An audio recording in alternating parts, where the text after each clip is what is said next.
días cuando ya comencemos.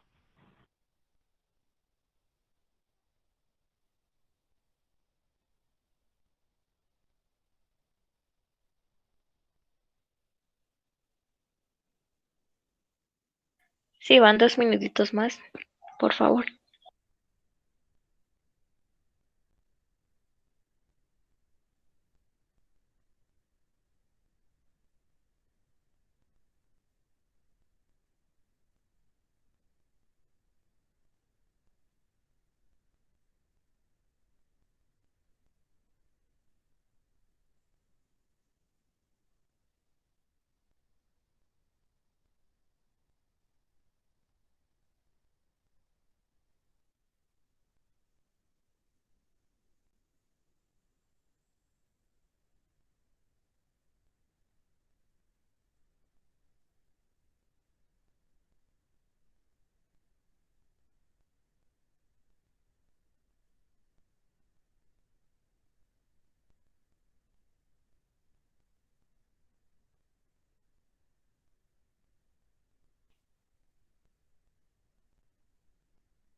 ¿Qué empezamos, Iván?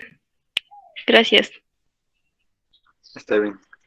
Buenas tardes, compañeros. Nosotros vamos a presentar las enfermedades gastrointestinales agudas. El equipo está conformado por Yasmin, por Guadalupe y por servidor Iván. Bueno, empezamos a ver qué son las enfermedades gastrointestinales. Dice que son las infecciones agudas que se originan en el tracto gastrointestinal. Estas pues figuran entre las infecciones más frecuentes a consulta. Nos dice que va a afectar principalmente a grupos de menores de 5 años, adultos mayores. Nuestros cuadros gastrointestinales pueden presentarse en cualquier época del año, pero el riesgo de sufrir estas enfermedades se incrementa en las temporadas de calor. Bueno, dice que las manifestaciones clínicas que destacan de la gastroenteritis pues van a ser lo que es fiebre, vómito, dolor abdominal, diarrea moderada o intensa. Ahorita pues nos vamos a enfocar más en lo que es en diarrea. Y dice que las enfermedades del tracto gastrointestinal más frecuentes se encuentran en las diarreas. Ahora, según la OMS, nos dice que diarrea consiste en la expulsión de 3 o más deposiciones líquidas con o sin sangre en 24 horas. La MIR nos dice que es cualquier variación significativa de las características de deposiciones. En esta va a aumentar el volumen o la frecuencia y va a disminuir la consistencia. En la guía de práctica clínica nos dice que es la expulsión de 3 o más deposiciones líquidas con o sin sangre que adopten la forma del recipiente que las contiene. En el Harrison Medicina Interna nos dice que es la expulsión de heces no formadas o líquidas con mayor frecuencia. La cantidad va a ser mayor a 200 gramos al día. Bueno, para esto hay una escala que mide las heces, que pues va a ser la escala de Bristol. Nos habla que la 1 y 2 va a ser estreñimiento, la 3 y 4 va a ser normal, la 5 va a ser falta de fibra, Y la 6 y 7 que nos enfocar va a ser la diarrea. En la tipo 6 nos dice que van a ser fragmentos pastosos con bordes irregulares, que va a ser una diarrea. Y la tipo 7 va a ser acuosa, sin pedazos sólidos y totalmente líquida. Va a ser una diarrea importante para la clínica. Ahora, nos dice que hay diferentes tipos de diarrea. Entre ellas está la osmótica, secretora, la motilidad y la inflamatoria. Nos dice que la osmótica como característica va a ser aumento de la osmolaridad del lumen intestinal. Las causas de esta pues va a ser la intolerancia a la lactosa. En la secretora nos dice que va a disminuir la absorción o va a aumentar la secreción. La causa de esto principalmente van a ser virus. En la motilidad nos dice que va a aumentar el tránsito y va a disminuir la motilidad. En esta la causa pues va a ser en los parásitos. La inflamatoria dice que en este como característica va a haber exudado en la diarrea, como puede ser moco, sangre o pus. En las causas van a ser agentes enteroinvasivos como las amibas, Shigella, salmonella. Ahora los tipos clínicos de diarrea van a ser dos: la inflamatoria, también se conoce como enterotoxígena. La no inflamatoria es que es la enterotoxígena, y la inflamatoria que va a ser interainvasiva. En la no inflamatoria o enterotoxígena, el sitio donde va a afectar pues va a ser la zona proximal del intestino delgado. Esto va a causar una diarrea acuosa, y los patógenos que pueden causarla pues va a ser el Vibrio cólera, Escherichia coli, Staphylococcus aureus, Cryptosporidium, Giardia lamblia. Y en la inflamatoria o enteroinvasiva, el sitio donde va a afectar va a ser el colon o porción distal del intestino delgado. Esta va a causar disentería o diarrea de origen inflamatoria. En esta pues vamos a encontrar lo que son las heces con exudado, que va a ser sangre, moco o pus. Los patógenos que van a participar en esta diarrea inflamatoria pues va a ser especies de Shigella, Salmonella, Clostridium difficile, Klebsiella, Shigella. Ahora, nos dice que la diarrea se va a clasificar en tres: en diarrea aguda, persistente o crónica. En la aguda nos dice que va a ser menor a 2 semanas. En la persistente va a ser de 2 a 4 semanas. Y en la crónica va a ser mayor a 4 semanas.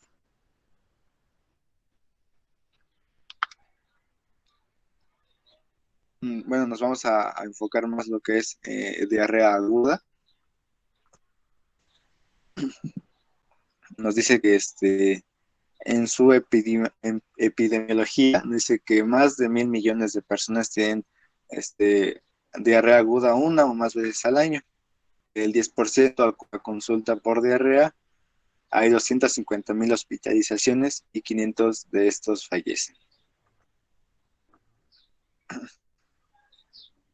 Bueno, nos dice que son enfermedades prevenibles y tratables, y que una proporción significativa de las enfermedades diarreicas se puede prevenir mediante el acceso de agua potable y servicios adecuados de saneamiento e higiene.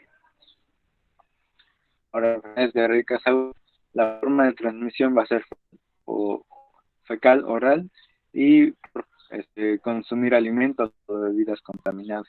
Nos dice que el 90% va a ser por causa infecciosa, y el 10% va a ser por consumir fármacos o toxinas.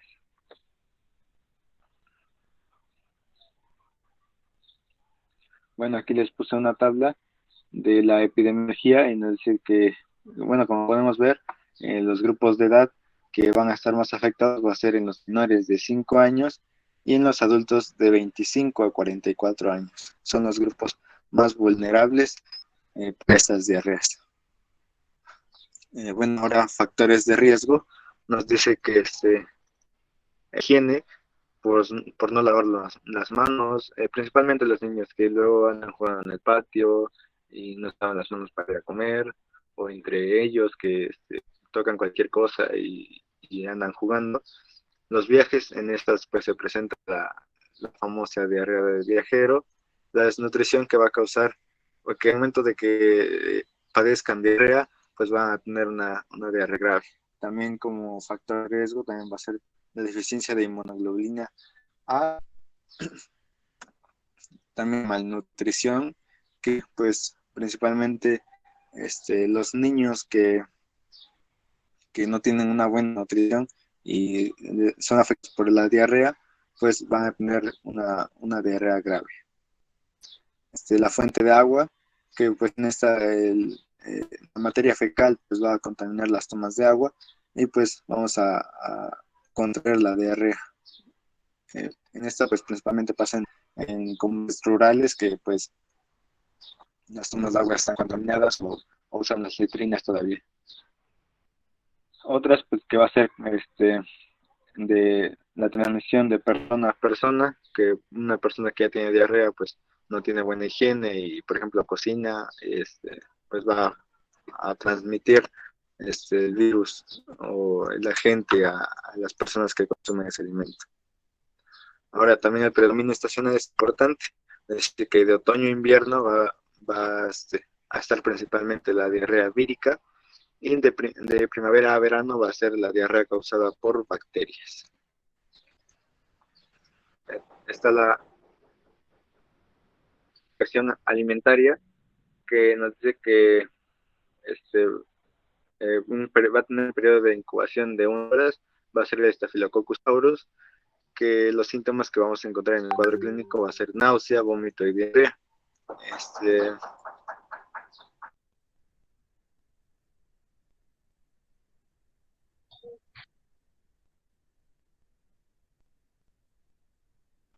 Perdón. Los alimentos que vamos más comunes, pues va a ser por consumir ensalada de jamón, carne de aves, papa o huevos, mayonesa y pasteles con crema. También de incubación va a estar silos euros, que como cuadro clínico vamos a encontrar náuseas, vómito y diarrea. Estar por comer arroz frito. En el periodo de incubación también de 8 a 16 horas va a estar el Clostridium perfringens, que como síntomas vamos a encontrar cólicos abdominales, pocas veces el vómito, y esto va a ser por consumir carne de res y aves de corral, leguminosas y salsas espesas. También vamos a encontrar el Bacillus cereus en este periodo de incubación, que también va a causar los mismos síntomas y va a ser igual por consumir estos alimentos.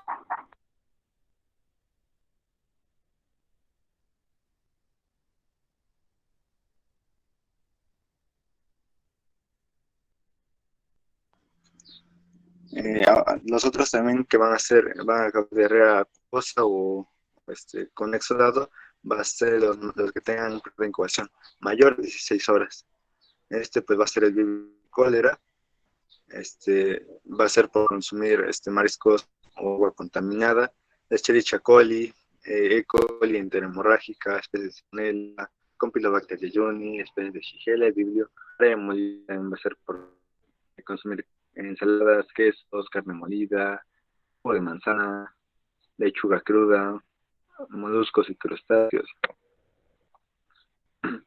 Bueno, ahora la diarrea del viajero, pues va a ser por visitar viajes, por hacer viajes a zonas endémicas y pues a veces pues no estamos acostumbrados a la comida de esos lugares, entonces pues también vamos a adquirir esta diarrea y los principales agentes etiológicos pues van a ser las bacterias, así que la Escherichia coli enterotoxina va a causar de un 10 a un 45% de los casos. La E. coli enteroagativa va a causar de un 35% de los casos. La Campylobacter jejuni va a ser de un 5 a 25%. La Shigella de un 0 a un 15%. La Salmonella va a ser de un 0 a un 15% también. Los virus, dice que va a ser el porcentaje de casos va a ser de un 0 a un 20%. Principalmente va a ser los rotavirus de un 0 a un 10% y los rotavirus de un 0 a 5%. Los parásitos también van a causar del viajero, que va a ser el porcentaje de casos va a ser de un 0 a 10%, y principalmente va a ser la Giardia lamblia con un 0 a un 15%. También está la Cryptosporidium de un 0 a 15%, la entomoeba histolítica de un menor a 1% de los casos. Bueno, aquí también vemos un cuadro de la tía de gastroenteritis en diversos grupos de edad. Este va a afectar las bacterias como Escherichia coli, Shigella saprophyticus, Salmonella, Campylobacter, Yersinia y Aeromonas. En, para niños menores de niños menores diarrea de viajero. Los virus, principalmente rotavirus, en grupos de edad de niños menores de 5 años en países de desarrollo va a causar un 45%, un 44% de los casos de diarrea. En niños menores de 5 años en países en vía de desarrollo va a causar un 24% de los casos de diarrea. En adultos no está determinado. Diarrea del viajero pues va a ser un 1% de casos. Parásitos también está la que en menos de 5 años en países desarrollados va a causar un 35%. En, en niños menores de 5 años en países de vía de desarrollo va a causar un 10%, en adultos no está determinado y el diarrea del viajero va a ser un 10%.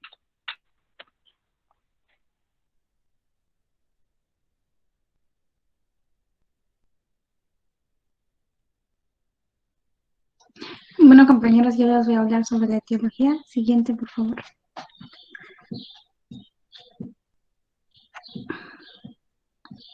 Bueno, dice que las sedas son las primeras causas de mortalidad en el mundo, aunque ya hay buenos diagnósticos y buenos tratamientos, pero aún así no tenemos buenos higienes y entonces eso hace que sean las primeras. Es una enfermedad que se produce por varios agentes como las bacterias, los hongos, los virus, los parásitos y otros que no son infecciosos. Tenemos tres tipos de enfermedades diarreicas. La aguda, que esa dura de varias horas o días. También comprende la cólera, la diarrea de sangre aguda, o también lo podemos llamar diarrea disentérica o disentería, y la diarrea persistente que dura 14 días o más.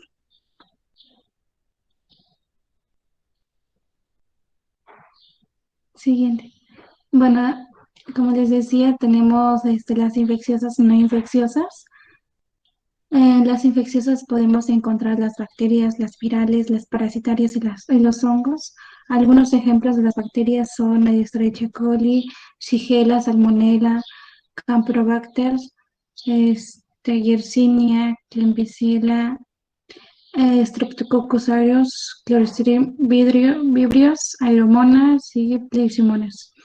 En las virales podemos encontrar los rotavirus, adenovirus, los agentes de Norwalk, agentes parecidos al Norwalk, los coronavirus, los astrovirus, los enterovirus, los virus hecho y las parasitarias podemos encontrar como Cryptosporidium, Clardina, Cytomegalovirus, y en los hongos podemos encontrar la cándida y los histoplasmas. En las no infecciosas se derivan de las alimentarias, los medicamentos, endocrinos metabólicos y otros. Por ejemplo, en las alimentarias podemos encontrar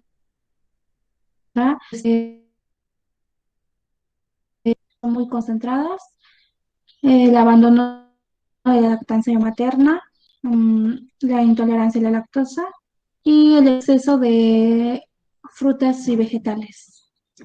En medicamentosas vamos a encontrar laxantes, antibióticos, antidepresivos, quimioterapias y endocrinos metabólicos. Vamos a encontrar como insuficiencia suprarrenal, hipertiroidismo, uremia y en otras podemos encontrar como hemorragias intestinales, tuberculosis del colon. Siguiente, por favor. Bueno, como les decía, esta se va, según su etiología, va a ser las alergias o las proteínas de la leche, la mala absorción intestinal, la intolerancia a la lactosa, diarrea del niño que va a empezar a caminar, los laxantes, las hormonas, diarrea por antibióticos, enfermedades inflamatorias intestinales, mm, también por una deficiencia de lactasa, la sacarosa, por apendicitis aguda, invaginación, intoxicación de metales pesados como el cobre y el zinc. Siguiente. Bueno, primero les voy a hablar sobre las diarreas causadas por bacterias.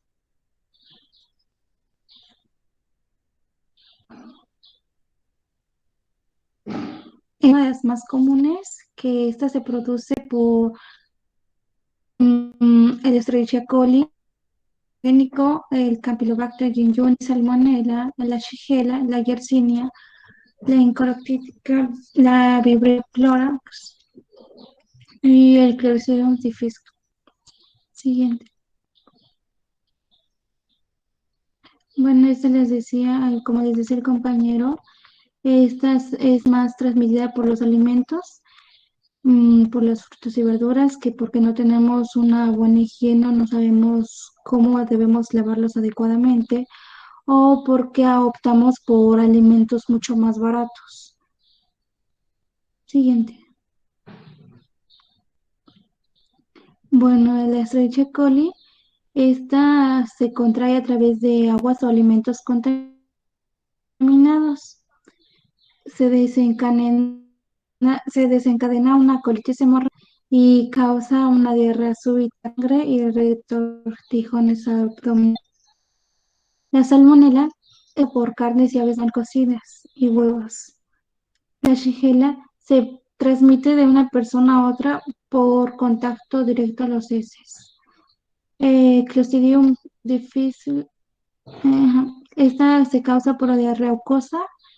Se da por al menos de 3 disposiciones diarias por 2 o más días. El Campylobacter es más causado por infantes y jóvenes, y se encuentra en los pollos crudos o a medio cocer.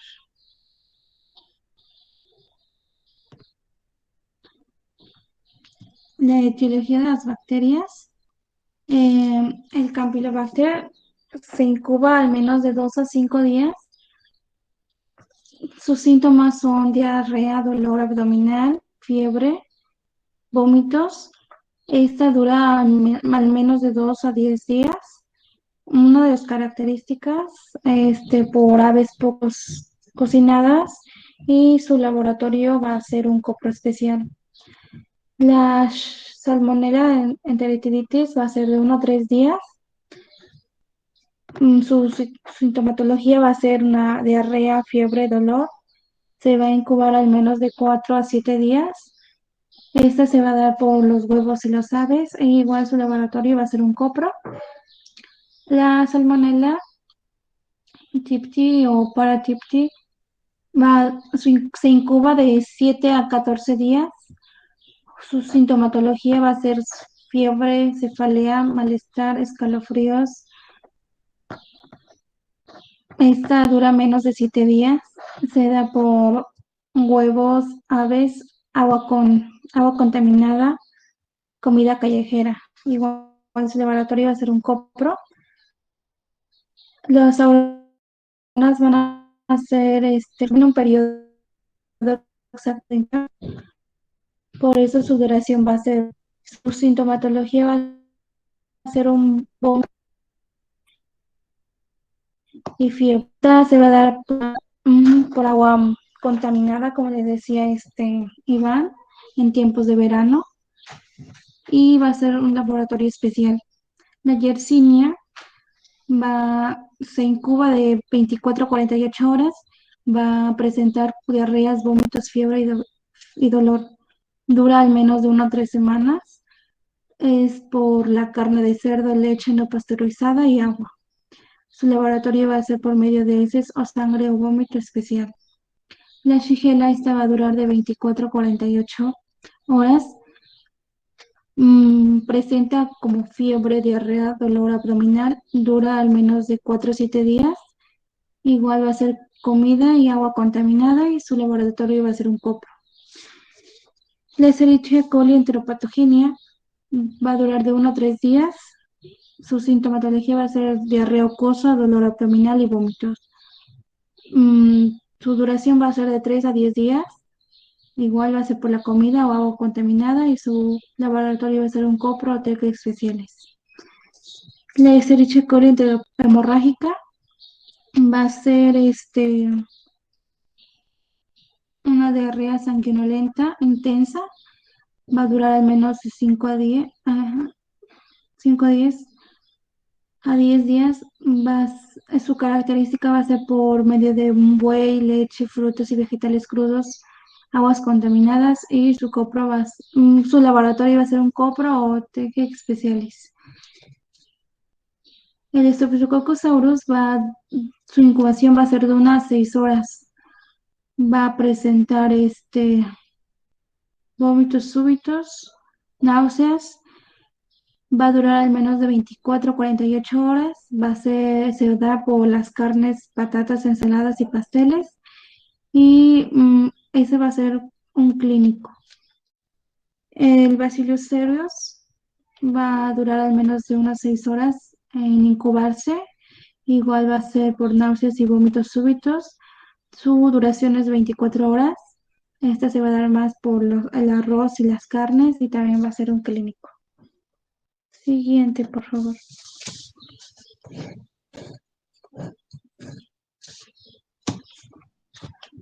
También tenemos otras características. Los rotavirus en edad se da o se presenta más en menores de 2 a 3 años. Se va a presentar una fiebre de 38.5. Bueno, a veces se presenta con una fiebre de 38.5. Sus síntomas respiratorios van a ser muy comunes, no va a tener convulsiones, la diarrea va a ser líquida, los vómitos va a ser más o menos de 60%, no va a tener sangre en los heces, no va a tener tenesmo, va a tener un ligero dolor abdominal, no va a tener leucocitos en los heces, la deshidratación va a ser ocasional y no va a tener riesgo de asepsis. La enterotoxina termohábil, esta se va a dar más en mayores de 1 año. Va a tener rara vez una temperatura de 38 grados. No va a tener síntomas respiratorios ni tampoco convulsiones. También la diarrea va a ser líquida. Sí va a tener vómitos. No va a tener sangre en los heces. No va a presentar un tenesmo. Va a tener un ligero dolor abdominal. No va a tener leucocitos en los heces. La deshidratación también va a ser ocasional. No va a tener riesgo de sepsis. La Escherichia coli enterovasiva, igual se va a dar en todas las edades. Va a tener fiebre variable. No va a tener síntomas respiratorios ni tampoco convulsiones. Su diarrea va a ser líquida como moco. Los vómitos van a ser raros. La sangre en las heces va a ser común, igual que el tenesmo. El dolor abdominal va a ser moderado. Sí va a presentar leucocitos en las heces. La deshidratación va a ser muy rara y sí va a tener un riesgo de sepsis. La enteropatogenia también se va a dar en mayores de 1 año. La fiebre va a ser muy rara, no presenta síntomas respiratorios ni convulsiones, su diarrea va a ser líquida, sí va a tener vómitos, no va a tener sangre en los heces ni tampoco tenesmo, su dolor abdominal va a ser un poco ligero, no va a presentar leucocitos en los heces, la deshidratación va a ser ocasional y igual no va a presentar riesgo en los heces. La salmonela va a ser mayores de 2 años, la fiebre va a ser variable, no va a tener síntomas respiratorios, las convulsiones van a ser ocasionales, la diarrea va a ser líquida o mucosa, los vómitos van a ser más o menos del 50%, que igual que la sangre y los heces va a tener más o menos del 30%, el tenesmo va a ser ocasional, el dolor abdominal va a ser moderado, leucocitos en los heces sí va a presentar, la deshidratación va a ser ocasional, el riesgo de sepsis sí va a tener. La shigella se va a presentar en mayor o ajá, más o de 6 meses. Va a tener frecuentemente la fiebre. Sus síntomas respiratorios van a ser ocasionales, igual que las convulsiones. La diarrea va a ser líquida y moco. Los vómitos van a ser el mayor o menor, más o menos del 70%. Y la sangre de las heces también más o menos del 50%. El tenesmo va a ser frecuente. El dolor abdominal va a ser intenso. Sí va a presentar leucocitos en la deshidratación y el riesgo de sepsis va a ser raro. El Campylobacter va a ser más de un año a 5 o de 6 años, o va a ser muy raramente la fiebre. No va a tener síntomas respiratorios ni convulsiones. La diarrea va a ser líquida y moco. Los vómitos van a ser más o menos del 50%, igual que la sangre y los heces. El tenesmo va a ser frecuente. El dolor abdominal va a ser moderado. Sí va a tener leucocitos en los heces. No, la deshidratación y el riesgo de sepsis va a ser un poco raro. La yersinia es igual, se va a dar en todas las edades. La fiebre va a ser frecuentemente de más o menos un 50%, no va a tener síntomas respiratorios ni convulsiones. La diarrea va a ser líquida o como moco. Los vómitos van a ser más o menos del 40% y la sangre de las heces va a ser más o menos del 30%. El tenesmo va a ser ocasional. El dolor abdominal va a ser un cólico. Leucocitos en las heces sí va a presentar. La deshidratación va a ser rara y va a tener un riesgo de sepsis. Algunos síntomas de la diarrea bacteriana va a ser cólicos abdominales, dolor abdominal, eso es la sangre, inabstinencia y náuseas y vómitos. La diarrea causada por virus, esta se va a dar por el virus de Norwalk. Es muy frecuente en la diarrea infantil aguda. Es una familia del coronavirus, el COVID-19, que se asocia más en síntomas gastrointestinales, incluidos en náuseas, vómitos y diarrea. Siguiente.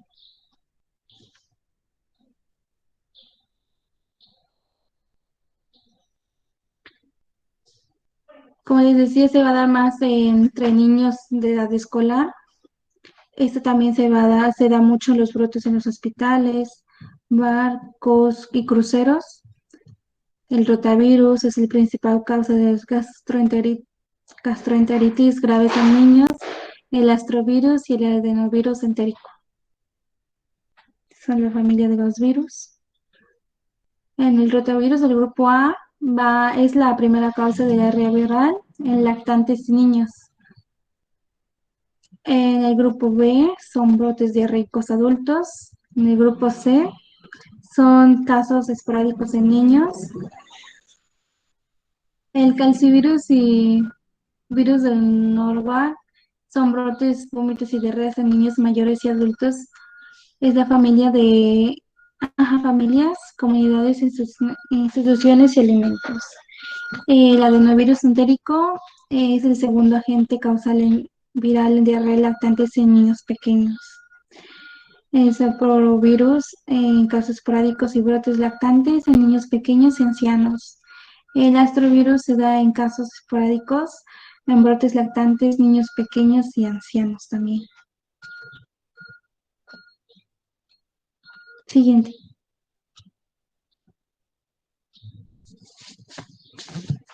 Igual esta va a ser algunos signos y síntomas que van a acompañar a las diarreas de los virus. Van a ser la fiebre, los vómitos, las deposiciones sanguinolentas, el pujo, que es el deseo continuo de orinar y defecar, pero que es muy difícil de conseguirlo y se acompaña por varios dolores. Y el tenesmo es el deseo de orinar con dificultad y hay dolor que va a obligar a hacerlo y va a ser casi constantemente. Siguiente.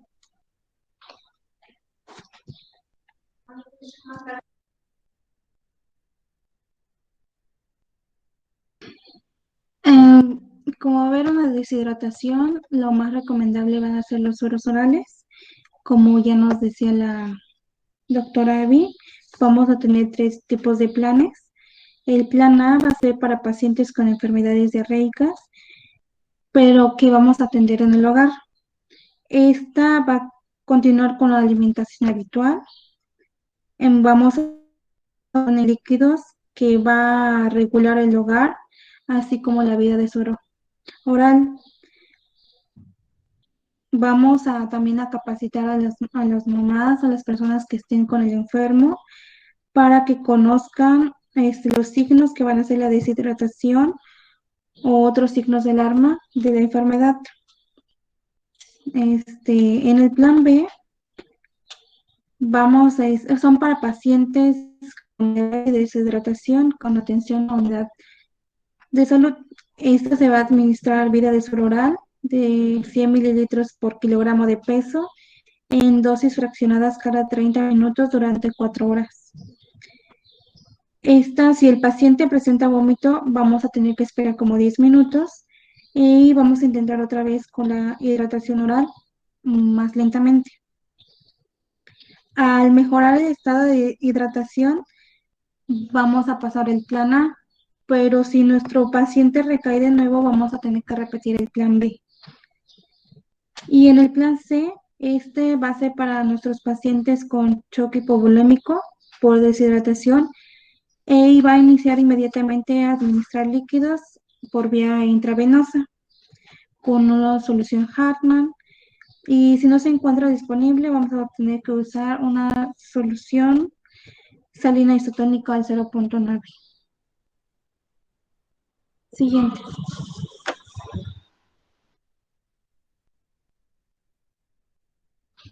Bueno, algunos métodos para prevenir la diarrea viral.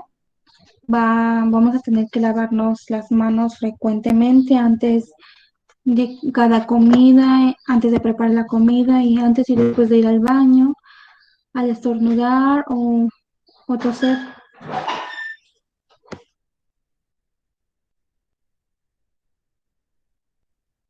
Vamos a tener que enjabonarnos las manos más o menos como 20 segundos. Después de jabonarnos, vamos a tener que frotarlas durante otros 20 segundos. Tenemos que desinfectarnos las manos.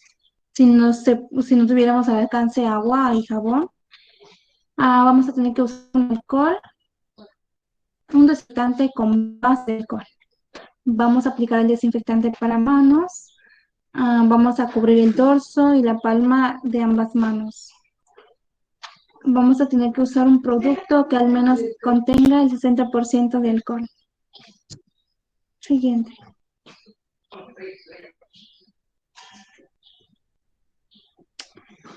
Ahora las diarreas causadas por parásitos. Siguiente.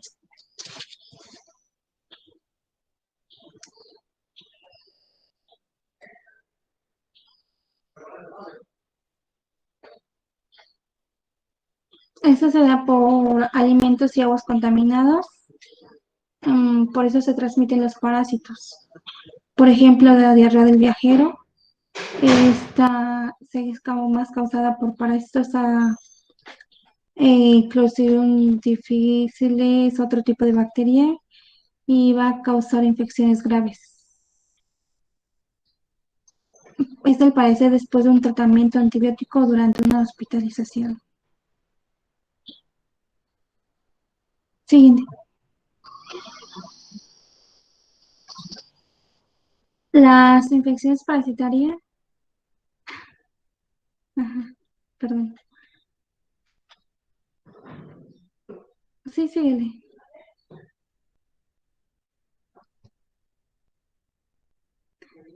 Por ejemplo, ya les había explicado también la diarrea del. Esta se da por consumir alimentos o agua contaminada por bacterias, virus o parásitos. La diarrea del viajero es una diarrea aguda. Algunos parásitos causan diarrea que dura más tiempo.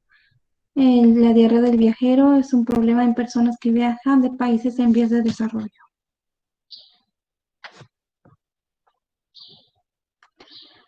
Los síntomas Sus síntomas van a ser que algunas personas pueden padecer infecciones de giardina. Estos tienen signos, a veces nunca tienen signos y síntomas, aunque el parásito puede estar, bueno, puede contagiar a otras personas a través de las heces. En personas que contraen la enfermedad, los signos suelen aparecer 3 semanas después de la exposición y son la diarrea líquida y a veces con olor desagradable que puede alternar con heces blandas y grasosas. La fatiga, los cólicos estomacales e hinchazón, los gases, las náuseas, la pérdida de peso. Los signos y síntomas por infección de giardina va a durar más o menos de 2 y 6 semanas, pero en algunas personas esté presente por más tiempo y puede volver.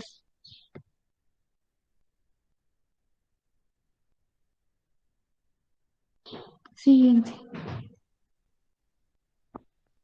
Buenas tardes, compañeros. Vamos a hablar sobre la deshidratación. ¿Qué es la deshidratación? Esta va a ser la pérdida rigurosa del fluido corporal. Va a ser producida por alguna enfermedad, sudoración o ingesta insuficiente de líquidos. Esta se va a originar por la pérdida de líquidos, sales, electrolitos y algunas sustancias que van a ser absorbidas en el intestino. Las características de esta presenta tener mucha sed, ojos hundidos y secos. Siguiente, por favor.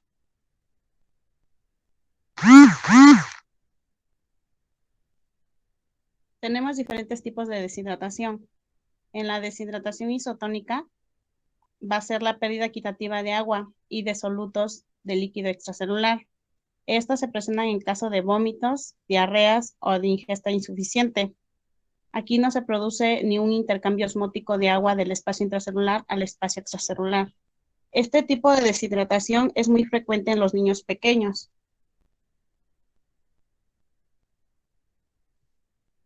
Deshidratación hipertónica. Este tipo de deshidratación es la pérdida de agua que es superior a la pérdida de sal. Esto se refiere que pierde más agua que sodio. Esto se va a producir debido a una ingesta de agua insuficiente o a un exceso de sudor, a diuresis osmótica o alguna ingesta de medicamentos diuréticos.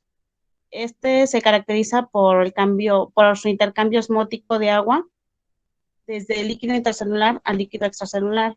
Este tipo de deshidratación es muy común en personas que sufren diabetes y presentan de 10 al 20% de casos pediátricos de diarrea.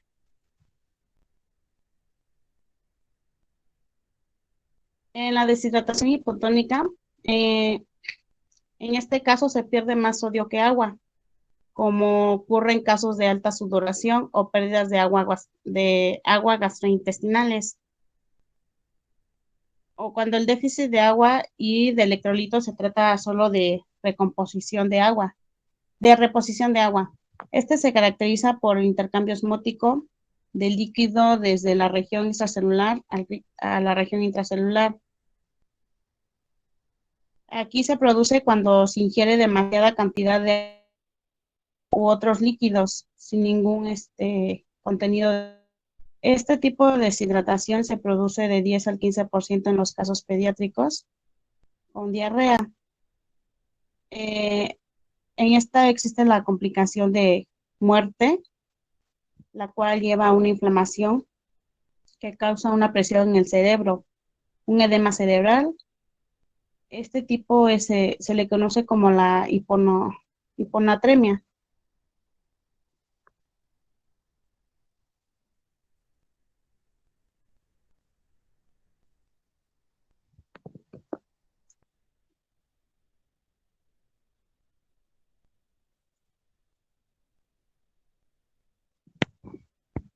El grado de deshidratación se mide a una escala de 3. En la deshidratación grave, en la deshidratación moderada y ausencia de la deshidratación. En la deshidratación grave presentan algunos de los siguientes síntomas o signos: letargo o pérdida de conocimiento, ojos hundidos, no bebe agua o bebe muy poco, su llenado capilar es muy lento. En la deshidratación moderada, presenta desasosiego o irritabilidad, ojos hundidos y tiene muchas ganas de beber agua, o sea, suficiente sed. Y en la ausencia de deshidratación, aquí no hay signos suficientes para diagnosticar una deshidratación grave o moderada.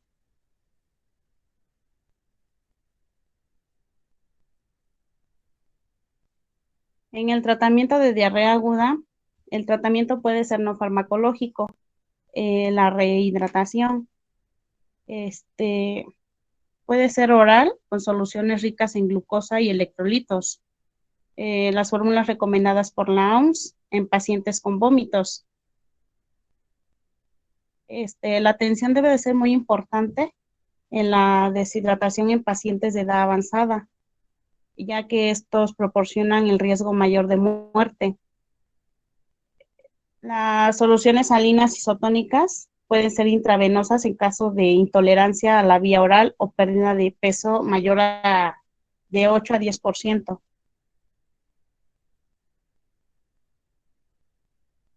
En el tratamiento proporcionamos lo que es la dieta. Esta se sugiere fraccionarla en pequeñas cantidades varias veces al día. Tratar de evitar los alimentos con lactosas, lo que son los lácteos, leche, queso, crema, etcétera, o cafeína. Se recomienda el uso de una dieta astringente para favorecer el buen funcionamiento del tracto gastrointestinal.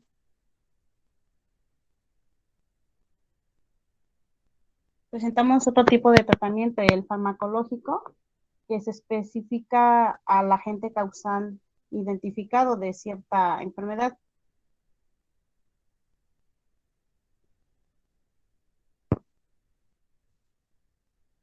En Chinchilla se recomienda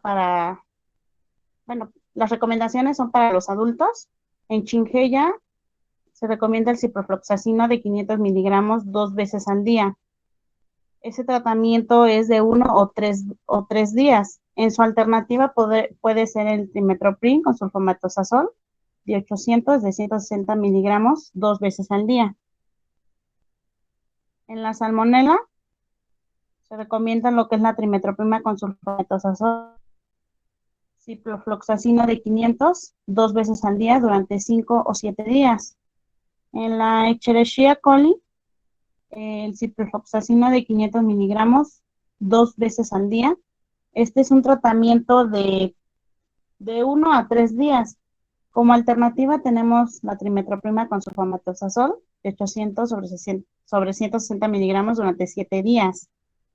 En la Yersinia se recomienda la dicloxacilina de 300 miligramos y aminoglucósidos. En su alternativa, la trimethoprim con sulfametosazol.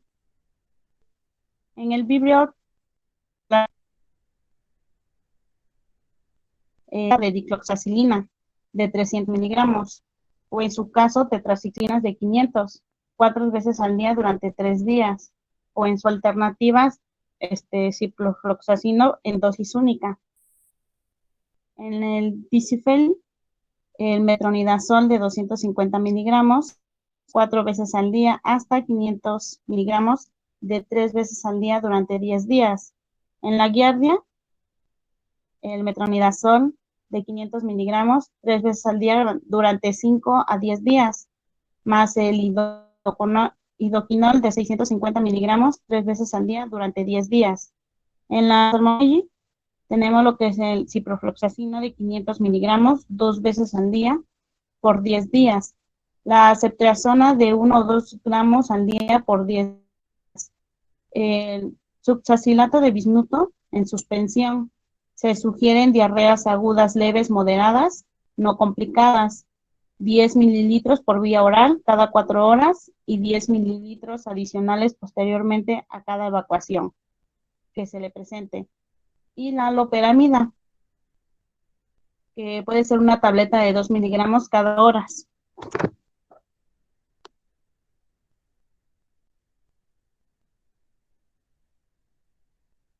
En el tratamiento oportuno, la diarrea va a necesitar de una adecuada reposición de líquidos y electrolitos. Esta deberá continuar durante todas las etapas de la enfermedad, según debe incrementarse durante el periodo de convalencia y evitar efectos perjudiciales sobre el estado de nutrición.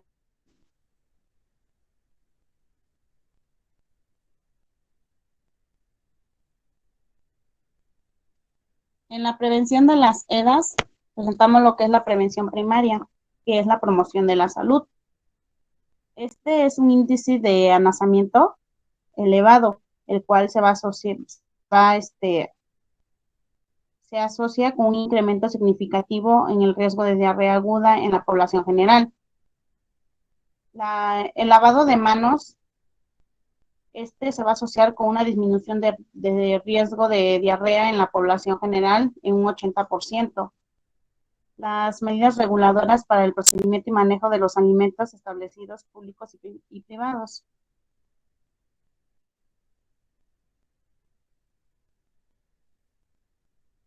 En la prevención primaria es la protección específica. Las frutas y verduras deben de ser hervidas. Debemos de orientar a las personas que viajan de un lugar a otro, a los lugares más contaminados, en casos de presentar diarrea infecciosa.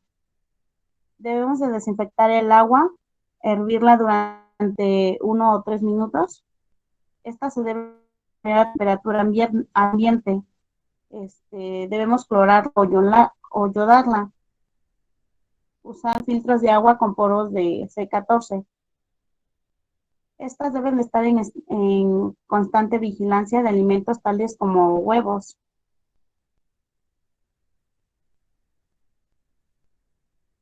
Ya sería todo. Gracias.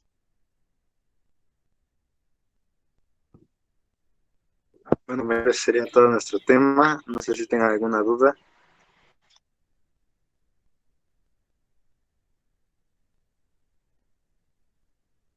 Por mi parte no, Iván, muchas gracias. Y compañeros, igual gracias por su tiempo y por exponer.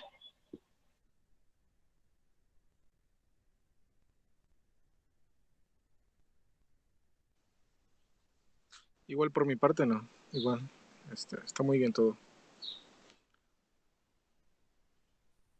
Ya las grabaciones se lo van a mandar a la doctora y ya el día lunes nos va a hacer las correcciones. O, bueno, el punto de vista de ella. ¿Sale? Que pasen buena tarde, chicos, y buen fin de semana. Gracias, Igualmente, igualmente. hasta luego, Espero igualmente. Gracias, Hasta luego. compañeros. cuídense mucho. Buen fin.